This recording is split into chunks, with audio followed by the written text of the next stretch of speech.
Boa noite a todos.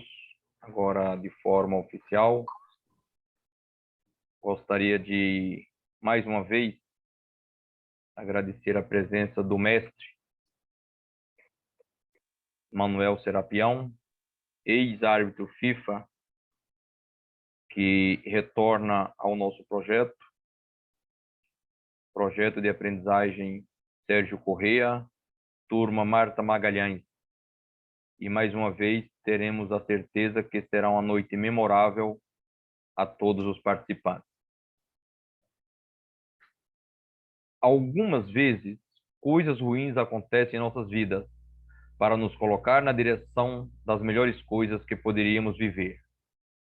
Seja você o piloto de suas histórias e voe o mais alto que conseguir. Seja humilde, pois até o sol, com toda a sua grandeza, se põe e deixa a lua brilhar.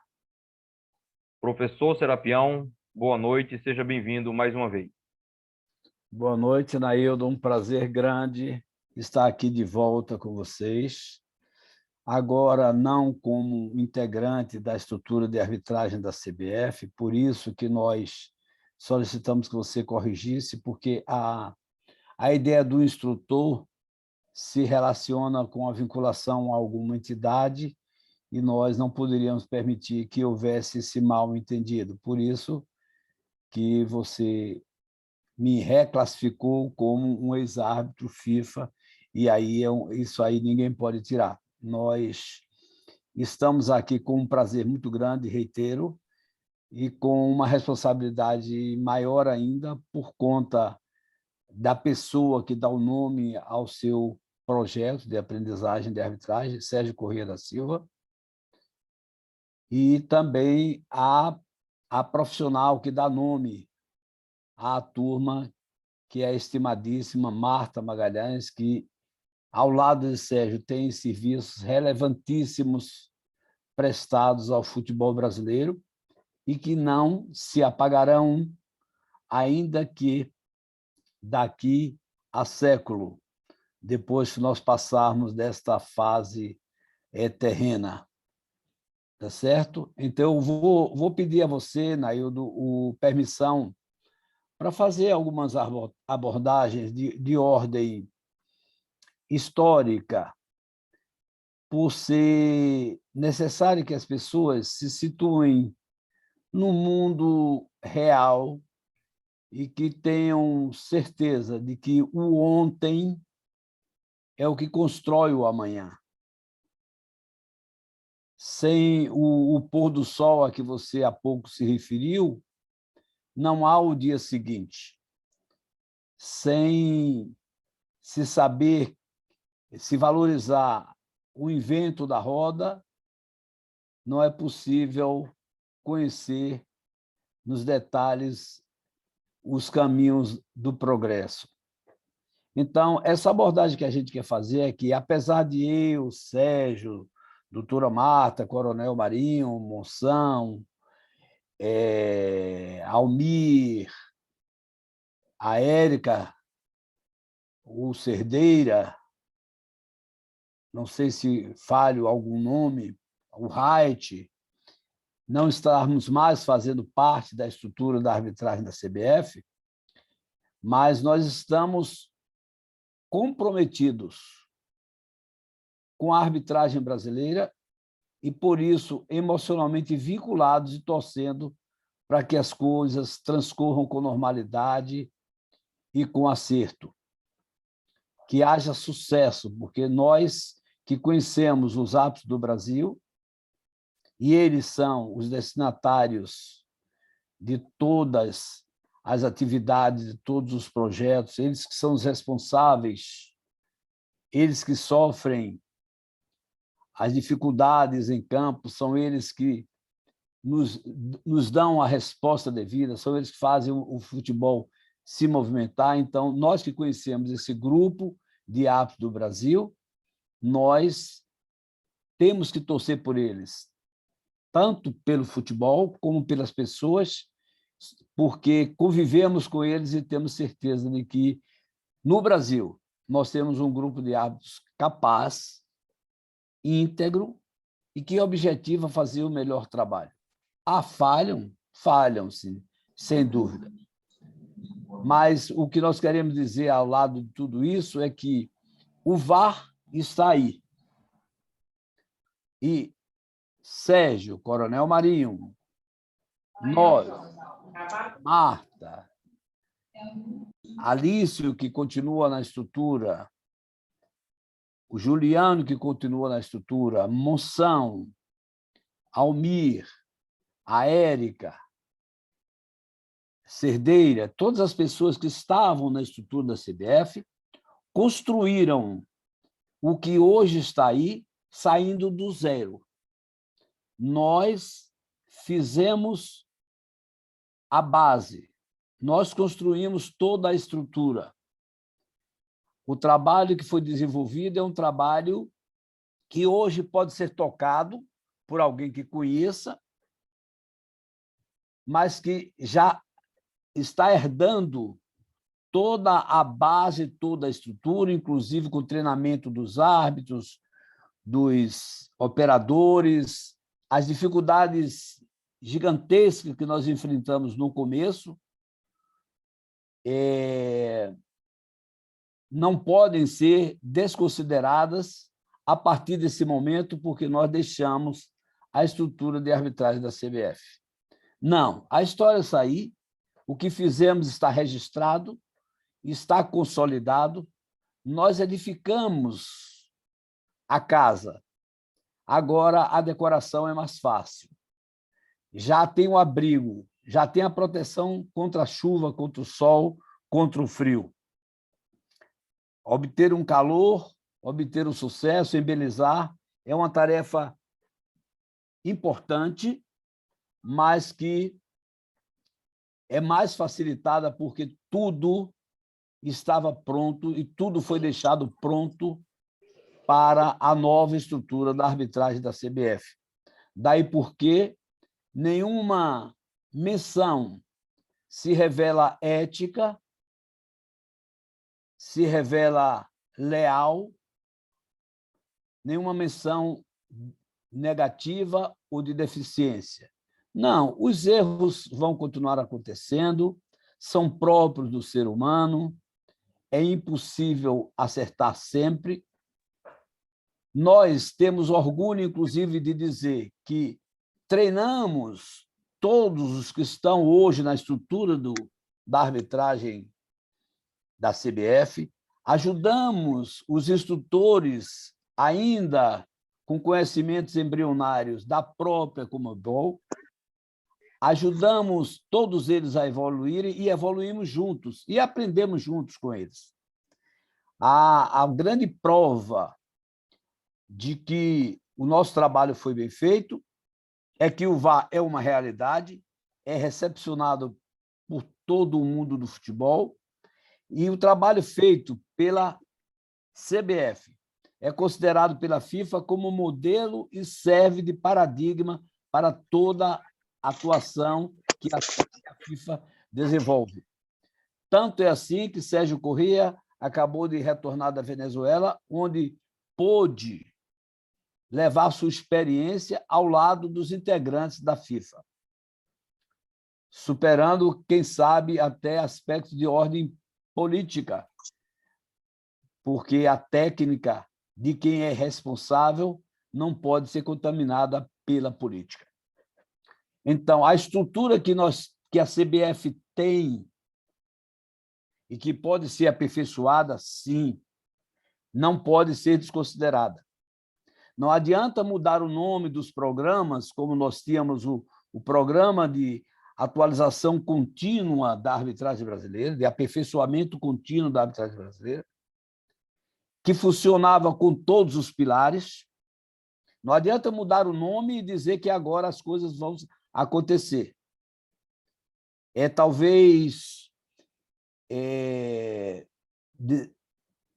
pequeno mencionar isto, mas é necessário que a verdade triunfe, que as pessoas não suponham que os seus erros serão encobertos porque houve erro no passado.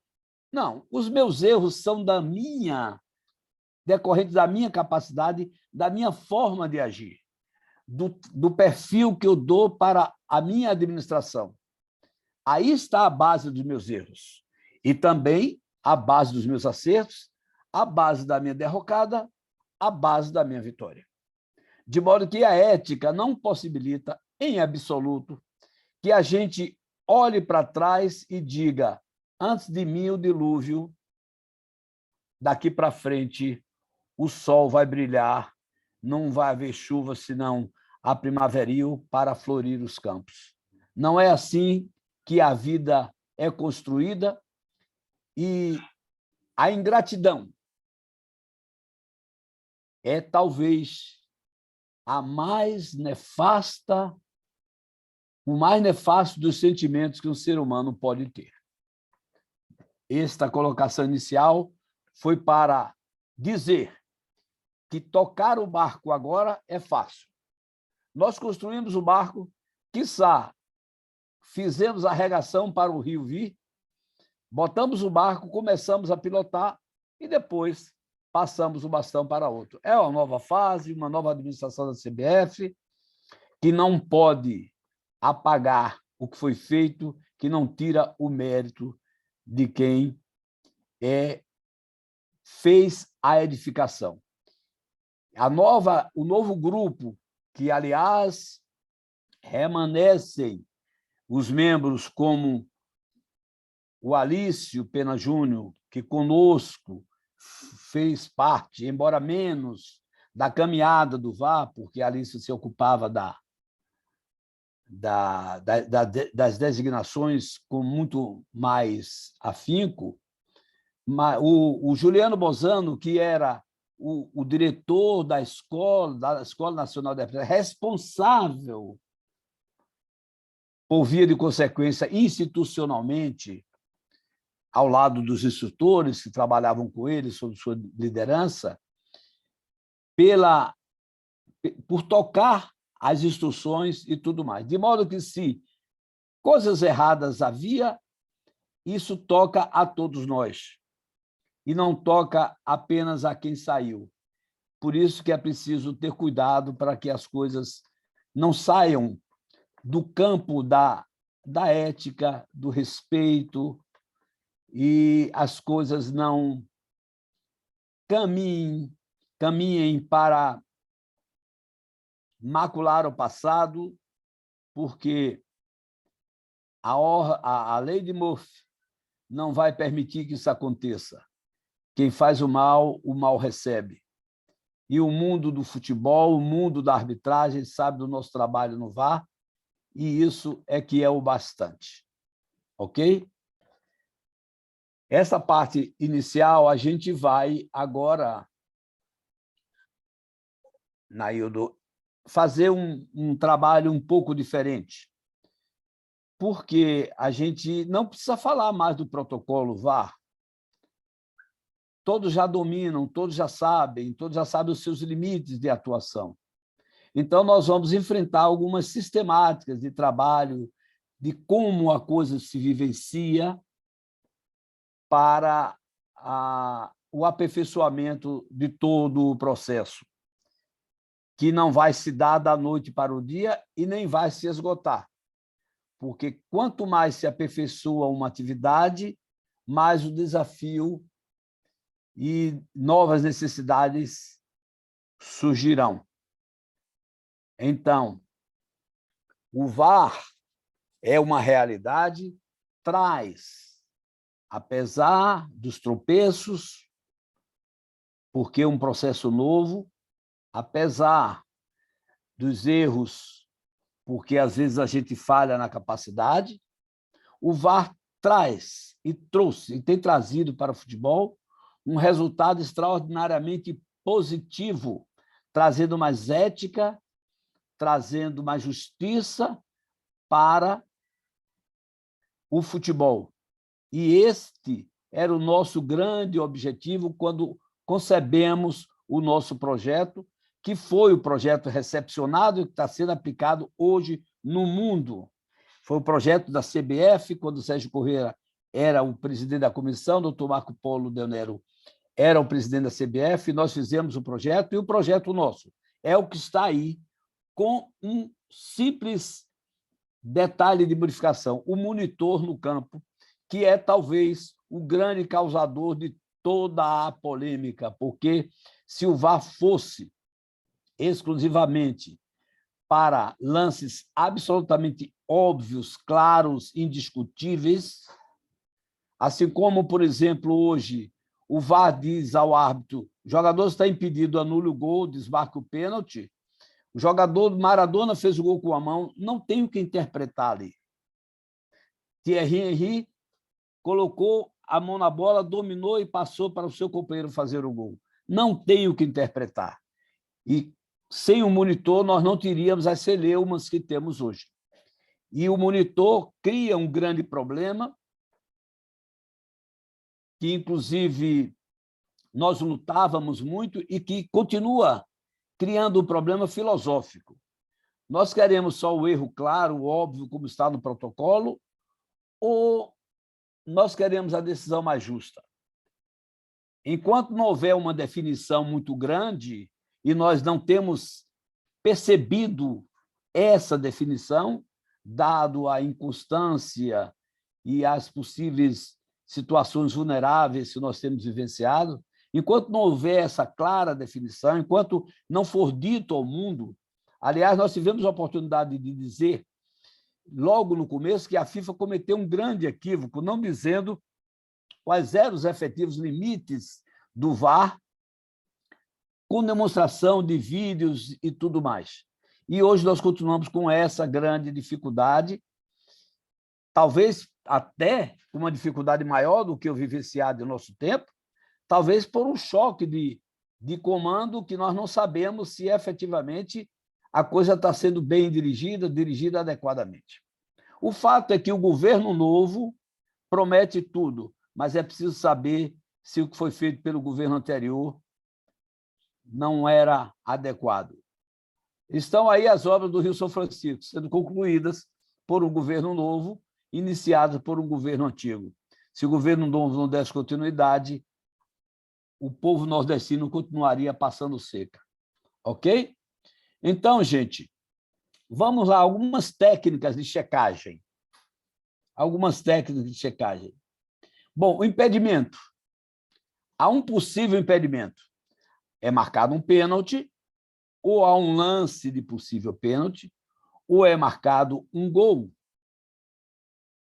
Ou de outra, é aplicado um cartão vermelho por uma falta que impediu uma clara oportunidade de gol. O VAR pode checar e deve checar. Como é que o processo deve se verificar?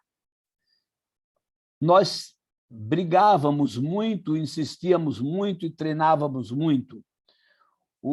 Nós somos ainda vítimas, porque os operadores não sabem o futebol e, às vezes, o que é óbvio, absolutamente intuitivo, eles oscilam e precisam do comando do VAR, o que demanda tempo. Então, qual o primeiro passo que o operador teria que fazer automaticamente? Calibrar o ponto da bola. Saiu um gol, teve um possível impedimento, o VAR, o mesmo VAR, ou ele mesmo percebeu, vamos checar o impedimento, já calibrar o ponto da bola. Calibrou o ponto da bola, que devia ser uma coisa automática, a partir daí você vai traçar as linhas que envolvem os atacantes e defensores. Esse é um ponto crucial. Mas foi marcado um gol, foi marcado um penal, foi expulso um jogador por cometer uma falta impedindo uma clara oportunidade de gol, o VAR tem que ter a consciência mental, o preparo mental para voltar em toda a fase de ataque, não só para o impedimento, não só para uma infração de mão clara, mas toda a fase de ataque para verificar se aquela posse de bola adquirida por uma suposta infração não contaminou todo o ataque lá na frente.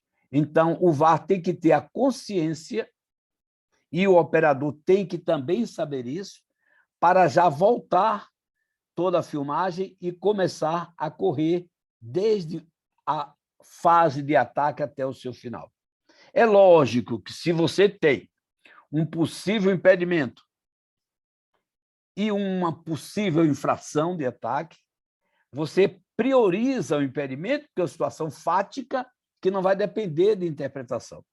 Aí não tem o impedimento, você vai para a situação de possível falta, porque esta envolve questão de interpretação e o árbitro vai ter que ir no monitor. Ao passo que, se você constatar que houve o impedimento, o assunto já está resolvido.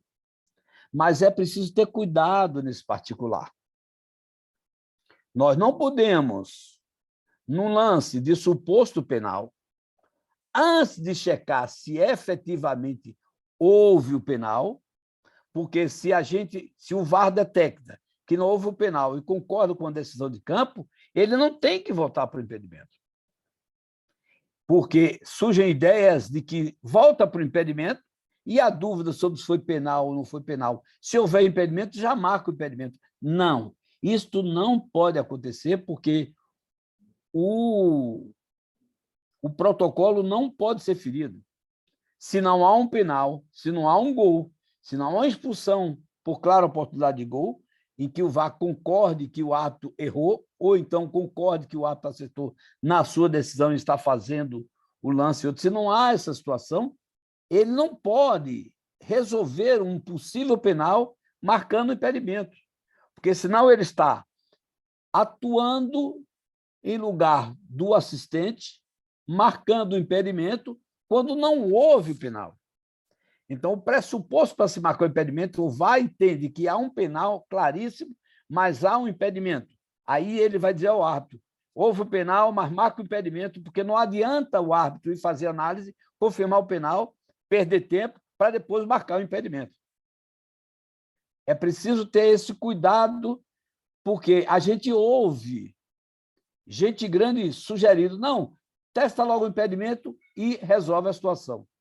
Isso não pode acontecer, por uma razão muito simples. Imagine que há uma disputa na área de um suposto impedimento, de um suposto pênalti, a bola sai da área e é marcada uma falta a favor do ataque na entrada da área.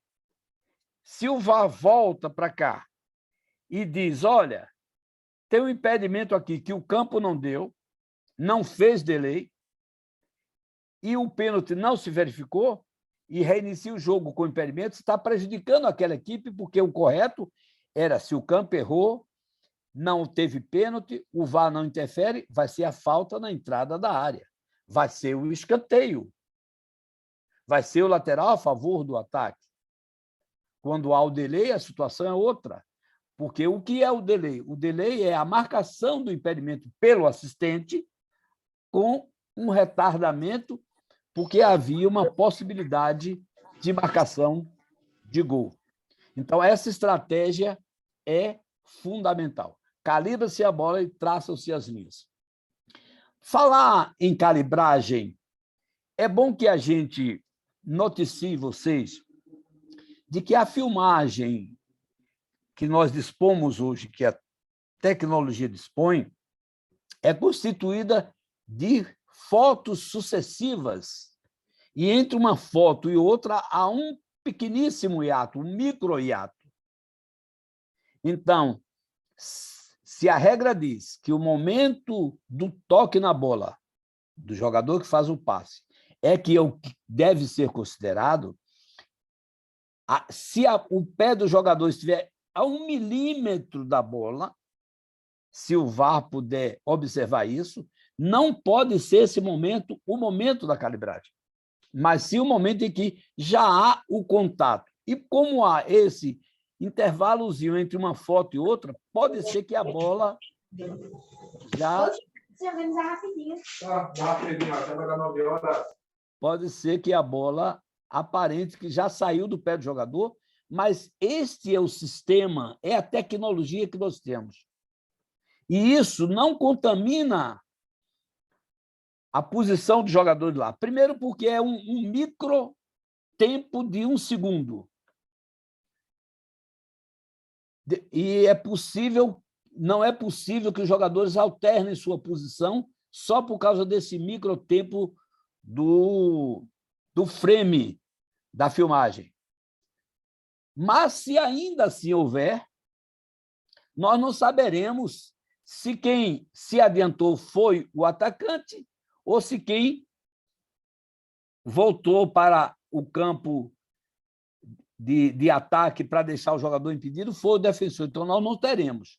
E o mais importante de tudo é que este é o critério que é posto para a equipe A e para a equipe B.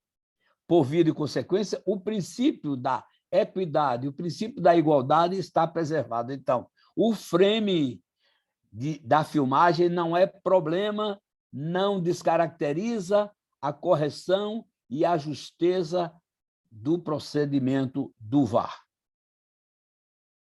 Aí alguém diz assim, mas o impedimento de nariz vai ser marcado? É por isso que a Inglaterra solucionou o problema alargando as linhas. Meus amigos, isto, vocês me desculpem, é uma grosseria contra a regra do jogo que não pode ser concebida. Primeiro, eu não sei se esta linha larga, honestamente eu não tenho conhecimento, está funcionando na Inglaterra. Primeiro ponto. Mas, se estiver funcionando, caberia a FIFA e FAB dizer à Inglaterra, epa, para aí, isso está errado, vocês estão agredindo a regra do jogo, porque a regra só admite o impedimento qualquer parte do corpo adiantado, exclusive a mão e os braços, caracteriza a infração. Então, se a regra diz, se eu estou 1 centímetro na sua frente, eu estou impedido, eu não posso alargar a linha para que diga que eu agora estou em posição legal. Está ferindo a regra do jogo. Está ferindo a regra do jogo de modo muito perigoso. Por quê? Se na Inglaterra a linha for de 5 centímetros e não tem previsão na lei, na regra, eu posso, no Brasil, botar de 10 centímetros. Na Venezuela, de onde o Sérgio veio agora, pode botar de 20 centímetros. E aí vai virar decisão pessoal, de conveniência pessoal. Mas com mais um detalhe, de 5, de 10 ou de 15 centímetros, ainda assim haverá injustiça. Sim, porque se eu estou 5 centímetros impedido, porque não se quer dar impedimento de nariz, de unha de pé, como dizem por aí. E esse nariz e esse pé são a base do impedimento, que assim é a regra. Sem regra não há paz social, não há equidade, não há justiça, não há respeito, não há nada. A norma, a regra tem que ser respeitada. Então, vamos lá. Eu estou 5 centímetros adiantado em relação ao meu defensor, ao defensor que estaria ao meu lado, e o meu gol vai ser válido. Porque eu quero eliminar esse impedimento de nariz ou de unha. Os desconhecedores da regra, do princípio da legalidade e do protocolo cogitam disso. Só que o meu adversário, numa situação seguinte, vai estar um nariz acima dos 5 centímetros da linha. E ele vai ser considerado impedido por este nariz. Resultado, o meu gol vai ser válido, eu com 5 centímetros adiantado, para poder cohonestar esse impedimento ajustado.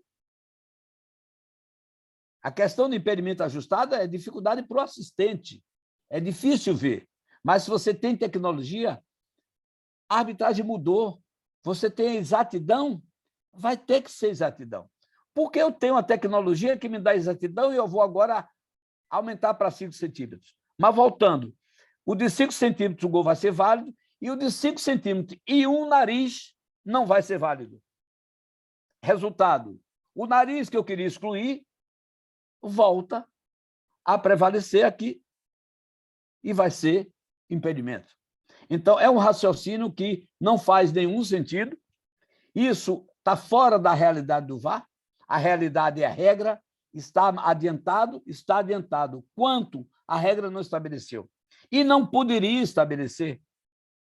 O que a regra estabeleceu foi um princípio. Está adiantado, está em posição de impedimento. Não, está na mesma linha, não está em posição de impedimento. Porque se a regra estabelecesse o limite, nós teríamos duas dificuldades. Primeiro, saber quanto o jogador está adiantado. Se são 10 centímetros que a regra tolera, eu teria que agora medir se estava 10 centímetros para depois definir se estava ou não impedido. Então, essas colocações que são feitas são colocações absolutamente descabidas e que a gente tem que combater. O VAR está aí, o procedimento deve ser este, calibrar bem as linhas. Outra coisa muito importante, o VAR não pode fazer linha de impedimento sem ter a visão completa do campo a partir dos jogadores e até a linha de meta, que é denominada de linha de fundo, e mais, às vezes até fora do campo, porque um jogador que sai do campo sem autorização do árbitro, mesmo nas circunstâncias da jogada, e fica lá até a bola preencher os determinados requisitos que a regra estabelece, tá certo? Como ser jogada por um adversário, estar à frente, na direção do meio do campo, essas coisas que vocês sabem perfeitamente, ele está em posição de impedimento. Então, o VAR tem que ter esse cuidado. Não pode fazer uma checagem sem verificar toda a fase de ataque, não pode traçar uma linha de impedimento sem ver todo o campo. Tem um erro crasso acontecido numa competição da Conmebol, não é? Não recente, mas há um tempo atrás, exatamente porque o VAR não olhou o campo todo. A questão é, o VAR foi mal treinado? O VAR é incapaz? Não, foi um erro.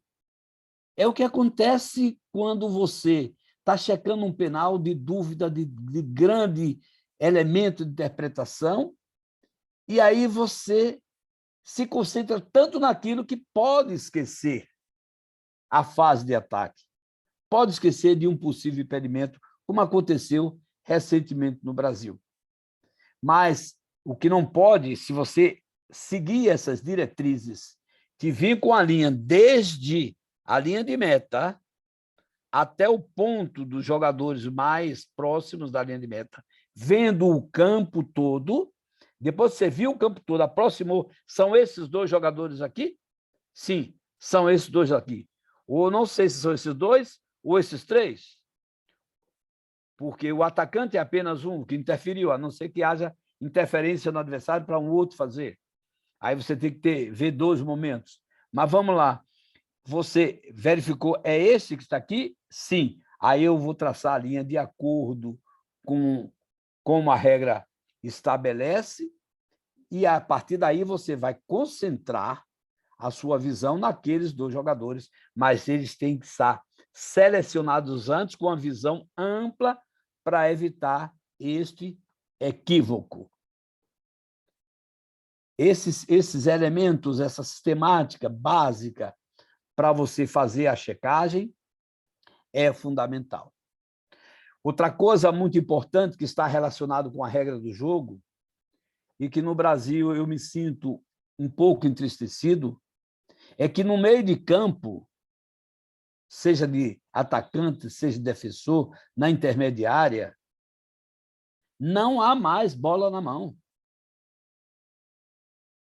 Não há mais bola na mão. O jogador está de costa, alguém chuta, bate no cotovelo dele, completamente acidental, E os árbitros estão marcando.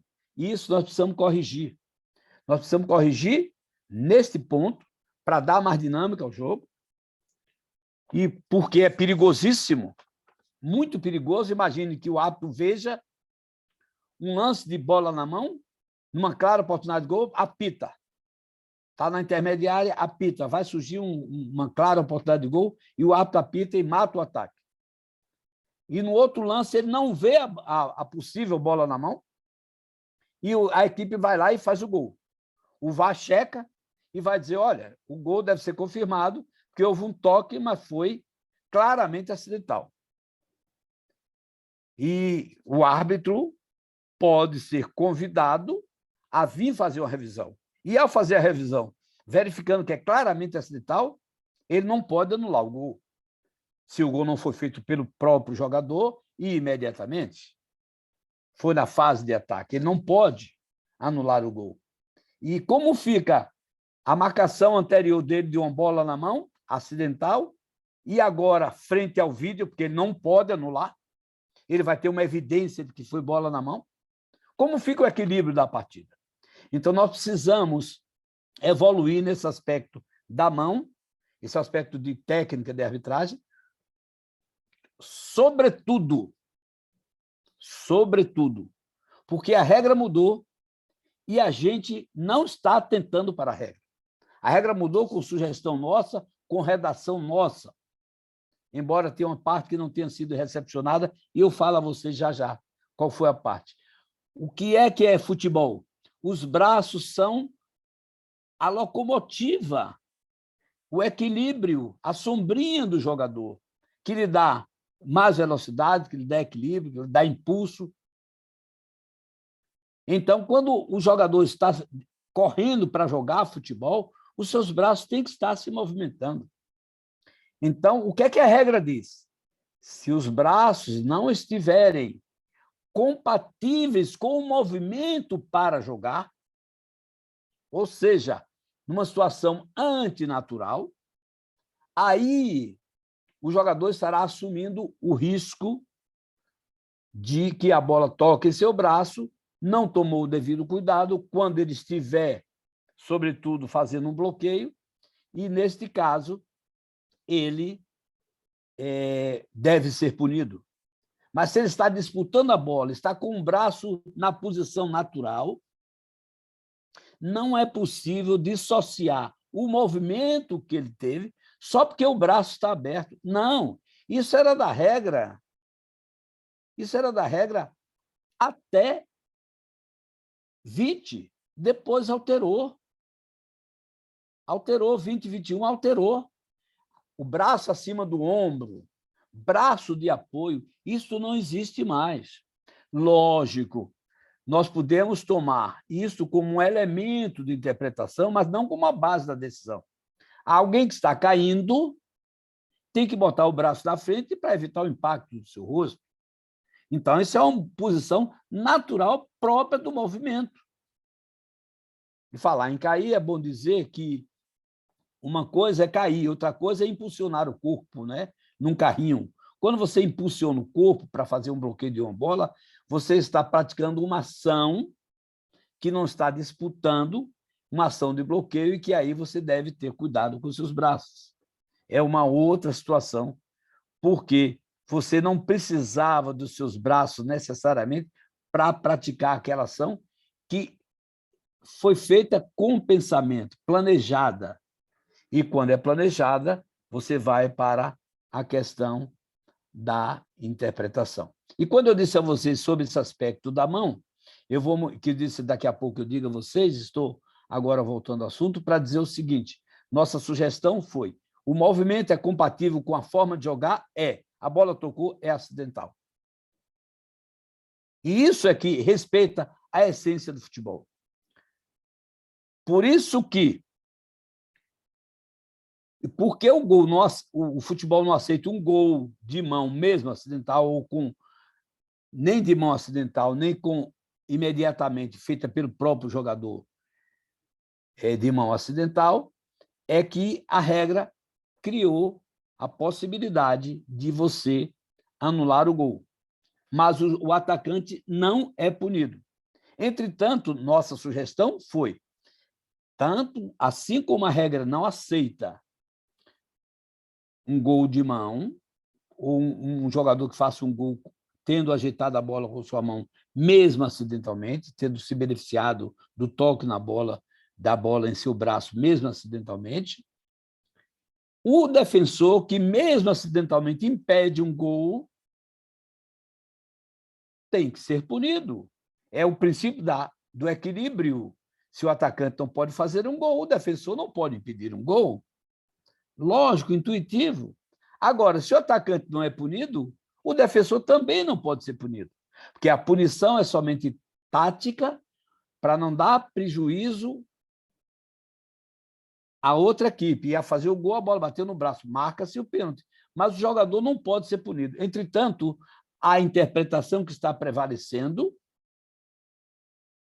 e que, a nosso ver, é absurda, é a de expulsar o jogador quando o atacante que faz o gol com mão acidental ou ajeitando a bola acidentalmente e faz o gol imediatamente, ele não é punido. Quer dizer, há um desequilíbrio e a regra não pode ter um desequilíbrio.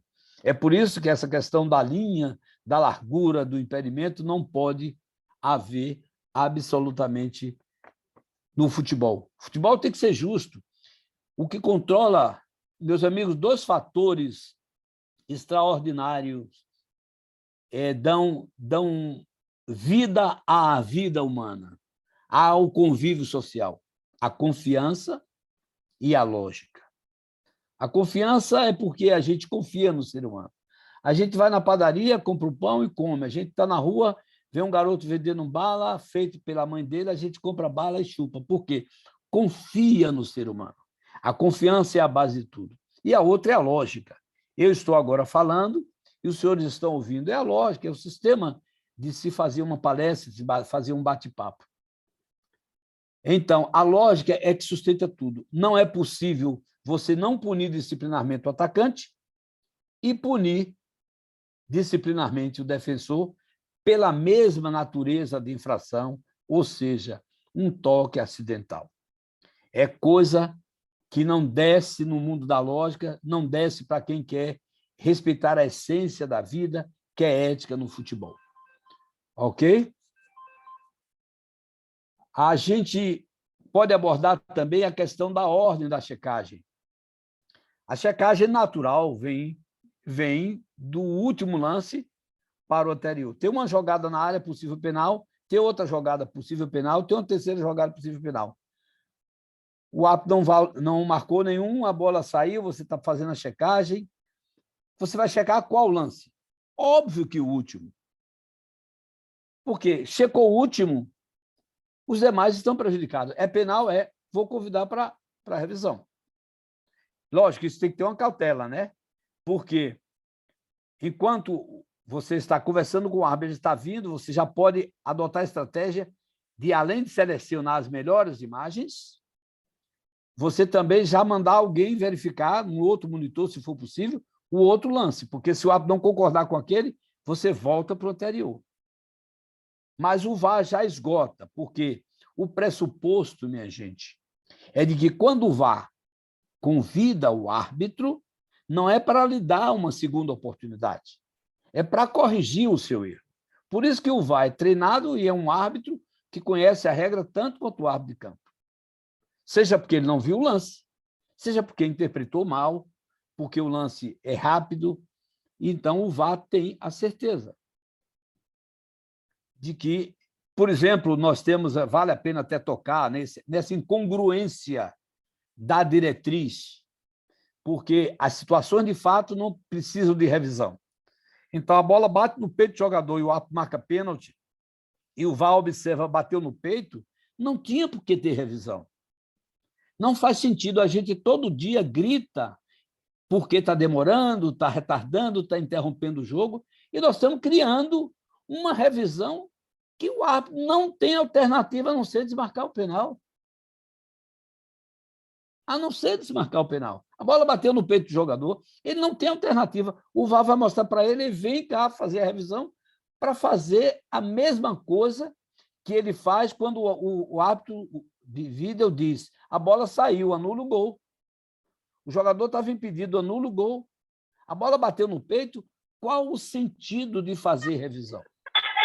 Não faz nenhum sentido, é inconcebível, é inaceitável, mas, às vezes, as pessoas criam conveniências que não fazem nenhum sentido, nem em nome, neste caso, de um possível cartão amarelo. Não, absolutamente, cartão amarelo está excluído do mundo do VAR. O primeiro, o segundo, o que ocasiona a expulsão, está excluído. Então, volta para poder confirmar que bateu no peito e depois dar um cartão amarelo ao jogador. É um negócio sem sentido e que o processo do VAR vai se aperfeiçoar. Com certeza que as pessoas vão ouvir isso e vão dizer: não, espera aí, nós estamos querendo fazer a nossa vontade, ao invés da vontade da lógica, ao invés da vontade do que é correto, do que é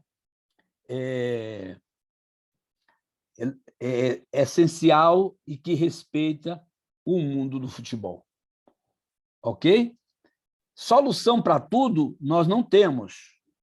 O VAR vai resolver tudo? Não, o próprio VAR vai errar, sobretudo na inconstância mundial. Não adianta a Inglaterra dizer, e como se propala por aqui, que lá só chama com erro óbvio e claro, mas vai ser de interpretação sempre. Porque é bom que se diga que erro óbvio, erro claro, não é necessariamente o erro grosseiro. Não. Há uma sutileza. O toque na bola no dedinho, deliberado, vai ser sem impacto nenhum, vai ser mão. Na infração de mão não vai haver. Eu puxo o jogador suavemente e ele é impedido de jogar a bola, aí está, impediu, o impacto está aí, sem grosseria, só uma roubada. Quantos pênaltis já foram marcados naquela carga? O jogador vai subir, o outro vem, dá um toque sutil, desloca, o jogador cai, ou mesmo sem cair, e perdeu a clara oportunidade de gol. É falta, é pênalti, então. Clareza e obviedade não se confunde com grosseria. A falta grosseira é óbvio, o segurão, o empurrão, o calço mais forte, que lesiona o jogador, ficam mais escancarados, mas isso não significa que uma falta sutil, porém, dentro do contexto da essência do futebol, não revele um erro claro e que não mereça a devida punição. Por fim, meus amigos, porque tem uma relação com o aspecto da clara oportunidade de gol, eu gostaria de fazer uma colocação aqui, porque a gente tem ouvido muito de que só é clara a oportunidade de gol quando tem os 4 Ds. Nós sabemos, é a direção, a distância, o número de defensores e suas posições, que isso é fundamental, tá? E o principal de tudo é o domínio da bola. Aí alguém diz assim: se faltar um desses elementos, passa a ser ataque promissor. Não, nada mais errado. Nada mais errado.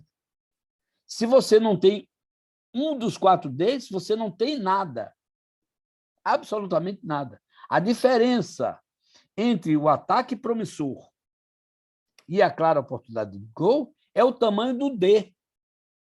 Na clara oportunidade de gol, você tem um domínio pleno, uma possibilidade plena. Você tem uma direção clara. Você tem uma distância que possibilita fazer o gol e você não tem adversários que possam defender. No ataque promissor, você tem que ter a direção, porque se você estiver jogando no sentido contrário do seu gol, pode não ter ninguém do gol adversário, pode não ter ninguém na defesa e você não está tendo até. Imagina uma equipe que está vencendo e que está no fim do jogo, um atacante está lá na frente e quer jogar para manter a posse da bola e vem voltando e sofre uma falta. Se ele não tem direção, ele não tem nada. Ele não tem ataque promissor. Se eu estou jogando no sentido oposto, como é que eu constituo um ataque promissor? Se eu não tenho uma direção, ou se eu não tenho a distância é longa, não pode. Se eu sofro uma falta na intermediária, que, aliás, no Brasil, está graçando isso aí, cortou um contra-ataque. E daí? A defesa está toda montada, o jogador está com uma distância grande, e a gente cria um neologismo, cortou um contra-ataque e passou a ser ataque promissor. Não, essa falta não é tática. A falta tática tem que ter os 4 Ds, com mais uma observação fundamental. A posse da bola é excludente de tudo. Se você não tem posse de bola, você pode estar na beira do gol do adversário, olhando para a meta do adversário, sem adversário na frente, o adversário lá do outro lado, numa posição lá que lhe dê condição, você não tem nada, porque você não tem a bola para fazer o gol. Futebol é a essência. Então, tanto na clara oportunidade de gol, quanto no ataque promissor, você precisa ter os 4 elementos. Se você não tem um deles, você não está oferecendo um risco ao adversário. Você está jogando uma direção oposta. Que risco você está oferecendo para o adversário? Você tem um número de 10 defensores contra 12 atacantes. Que risco você está oferecendo para o adversário para caracterizar o ataque promissor? Lógico, você tem que conhecer a essência de futebol. Eu estou sozinho, tenho condições de arrematar, já estou com a distância. E aí, a posição dos defensores já pouco importa, porque eu já estou em condições de arrematar, aí é a essência do futebol. Mas eu preciso ter os 4 elementos. Por quê? Tem 5 defensores, mas tem 5 defensores que não podem me atacar, porque eu já tenho condição de arrematar para o gol. Então, esses defensores não podem ser considerados. Mas se um defensor estiver à minha frente, eu já não posso arrematar para o gol e a figuração da jogada já se modifica. Então, meus amigos, era só para fazer essa correção de ordem técnica, porque são necessários os 4 Ds, a evidência e a clareza dos 4 Ds é que é maior. Por exemplo, um jogador que tem a bola lançada pelo alto e que ele vai matar no peito, ainda que ele não tenha ninguém à frente, ou só tem um goleiro à frente, tem um defensor lá do outro lado dando condição, ele ainda vai matar a bola no peito, o domínio dele não é pleno. Ele vai ter a possibilidade de domínio, mas essa possibilidade fica diminuída. Então, o Dzinho do domínio é menor, não é aquele D claro, evidente.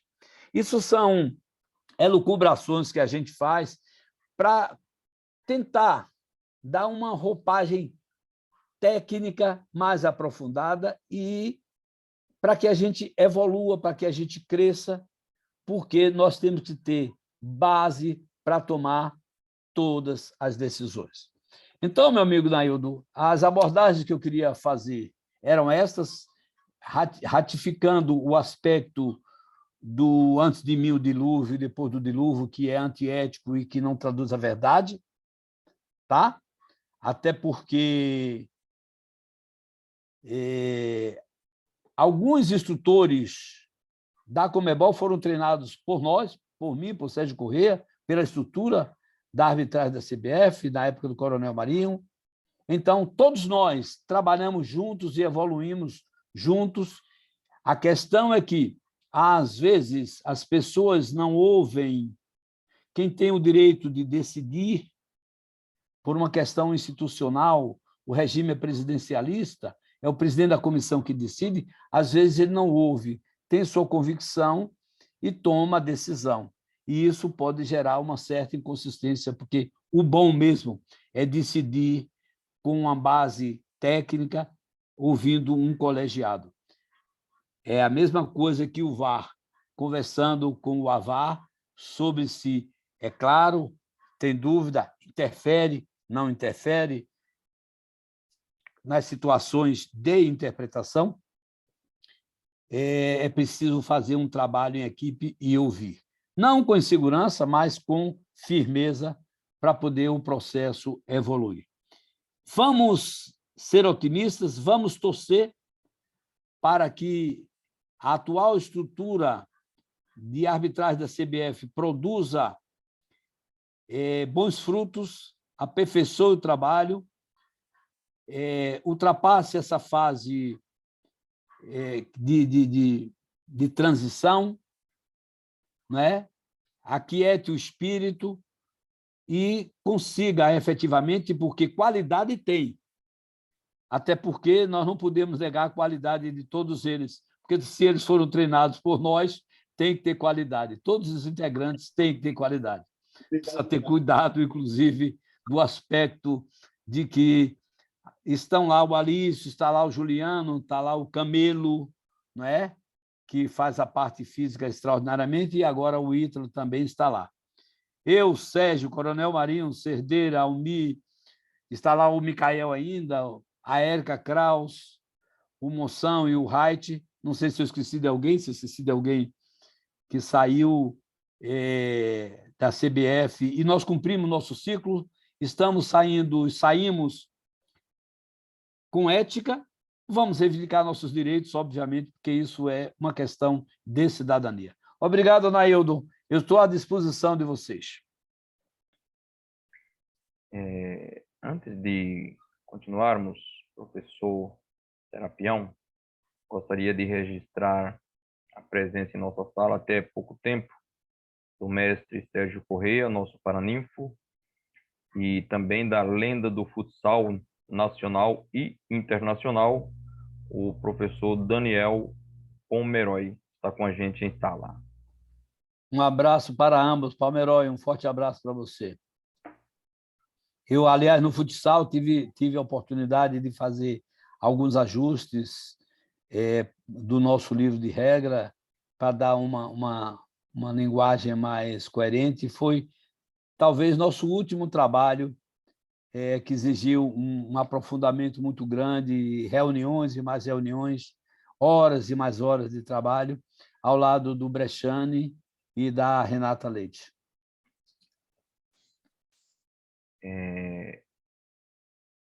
Falando do nosso momento vivido nesta noite, com grande maestria, como nas diversas outras vezes que já passou por aqui, o professor Serapião foi muito feliz em suas colocações.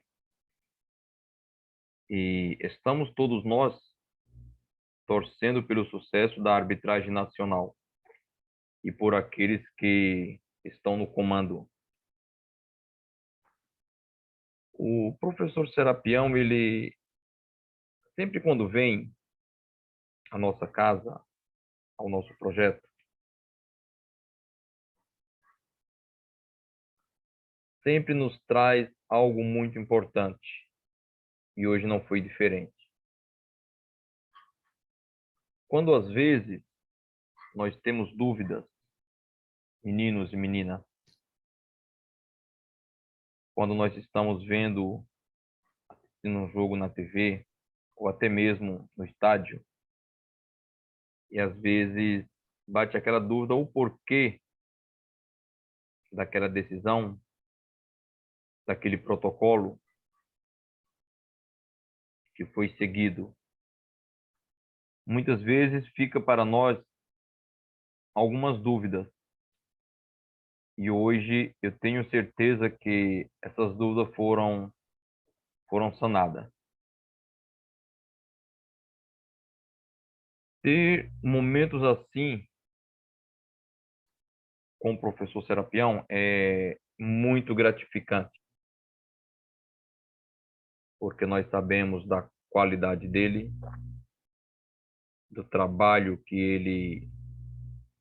ele fez e continuará fazendo, tenho certeza disso. Isso só engrandecerá ainda mais os seus projetos. Isso engrandecerá ainda mais a arbitragem nacional, que precisa de muitas pessoas com capacidade. E isso ele tem. Recentemente, o professor Sérgio, nosso paraninfo, esteve na Venezuela, onde pude levar, pude mostrar e também pude ali trazer muitas experiências daquele país. Isso quem ganha é a arbitragem, em todos os níveis.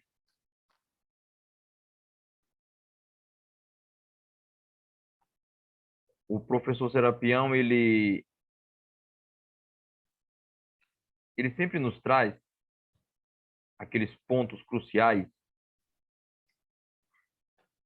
onde às vezes fica aquela dúvida em cada um de nós. Inclusive, uma dessas dúvidas é do seu Ricardo. Seu Ricardo, por favor.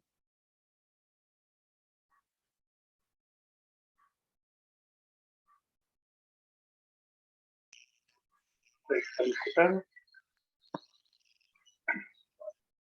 Ricardo? Está escutando? Sim, agora sim. Ah, tá. É que a conexão caiu. Professor Manuel Leão, boa noite. Ricardo de Ilhabela, São Paulo. Professor, só uma pequena dúvida. A gente tem recebido via WhatsApp sobre o impedimento que vai ser aplicado na Copa do Mundo de Catar. E dizendo que a bola ela vai ter um pouco de contato. Esse contato da bola, no caso, seria junto com uma chuteira do atleta na hora do impedimento ou somente no contato com a bola? Ricardo, obrigado por sua participação. Nós ainda não conhecemos profundamente a inovação que a FIFA está introduzindo.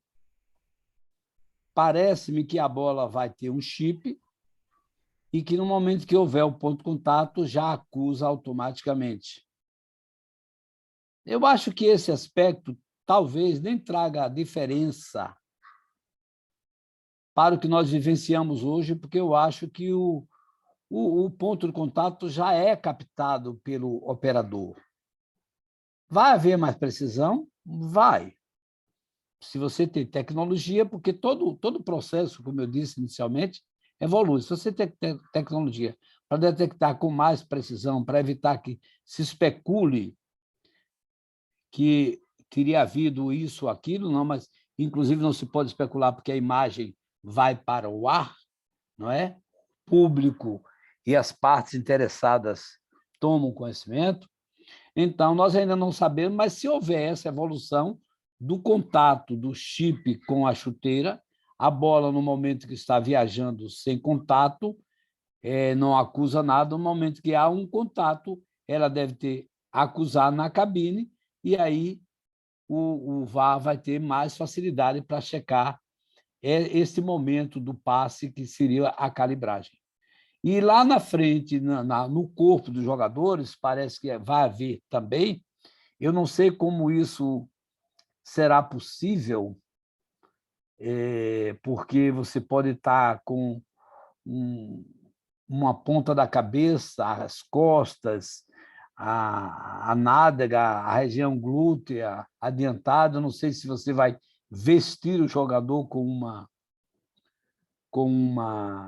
uma manta que cubra todo o seu corpo, ou se serão apenas pontos. Pelo que se está discutindo aí, serão apenas pontos.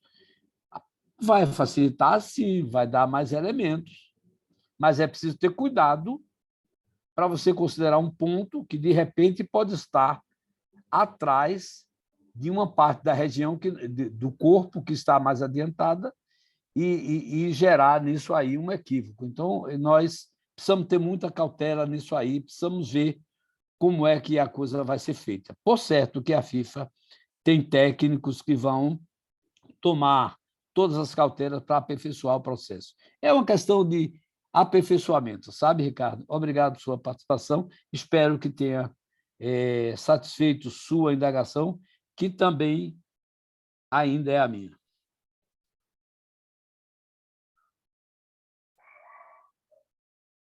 Obrigado ao professor. Professor Daniel Pomeroy, por favor.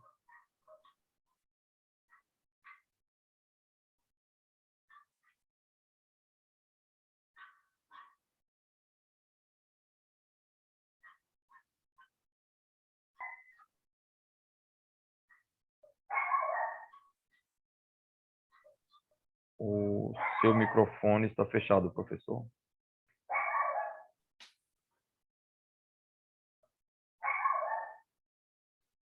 Mas o Eu, microfone... preliminarmente, gostaria muito de parabenizar a preleção do professor Manuel Serapião, objetivo, incisivo, completo na sua explanação.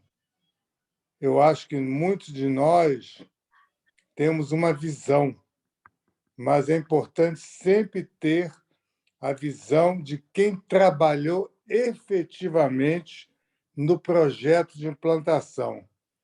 E o ex-acto FIFA, ex-instrutor FIFA, um dos aplicadores, podemos dizer assim, do ato de vídeo no nosso país, o Serapião foi muito feliz hoje. Gostei muito, porque eu vi um convite de um lado, participei, para sempre termos alguma coisa a acumular o conhecimento. E hoje, certamente, todos nós que estivéssemos presentes a este evento, aprendemos um pouquinho mais daquilo que se chama o ato de vídeo, o seu mecanismo, as suas funções e, principalmente, a sua utilização.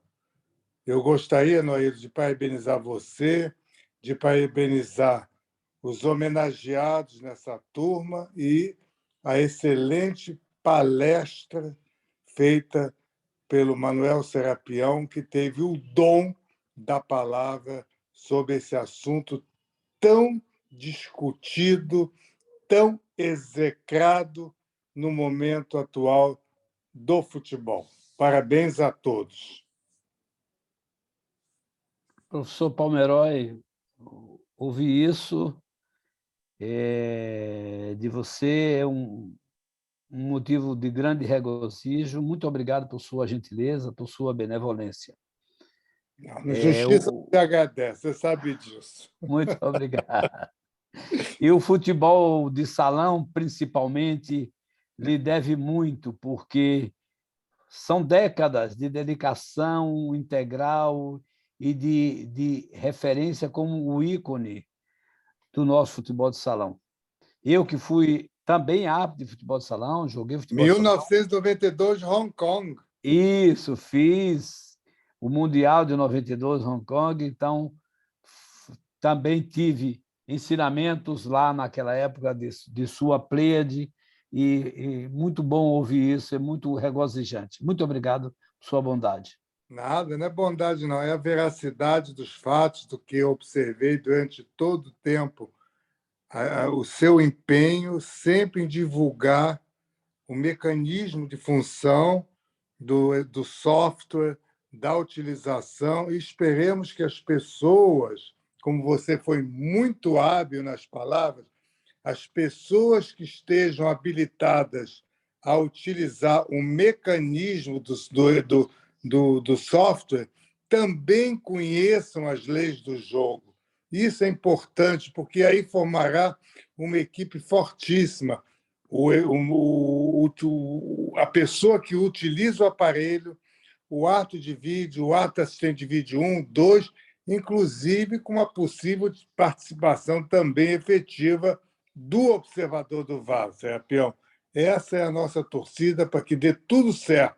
O mais importante é que a arbitragem se erga cada vez mais, porque é muito fácil para todos que estamos do lado de fora. Hoje, eu trabalhando, comento a arbitragem numa rádio, falar mal. Isso todo mundo fala mal, mas ninguém fala a veracidade dos fatos, os motivos que levaram àquela situação. E esse eu fico muito satisfeito de hoje ter escutado tudo isso, das suas palavras hoje, nesse período maravilhoso que nós estamos tendo hoje à noite, à disposição de você de iluminar a cabeça dos nossos graduandos de arbitragem. Obrigado, Pamará. Obrigado ao professor Daniel pelas palavras.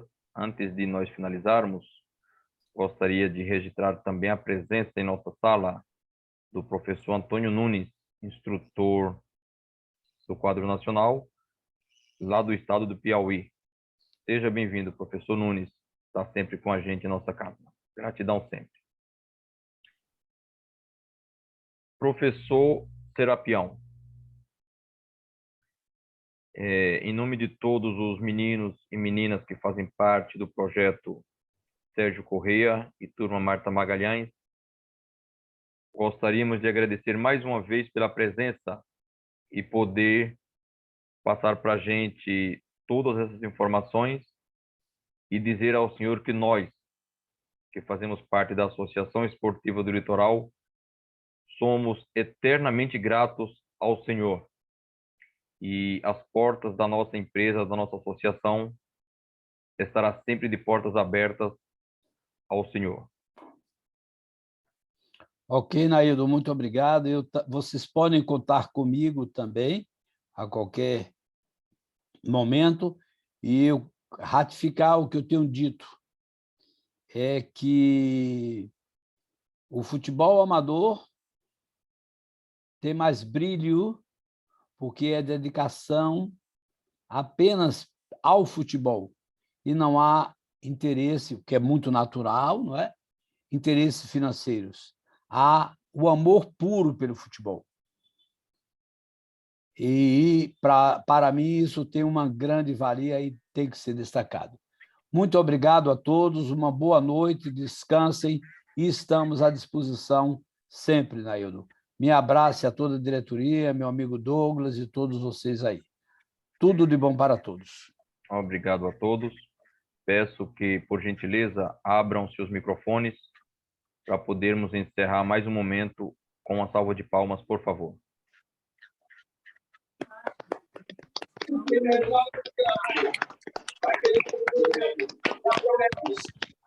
Professor.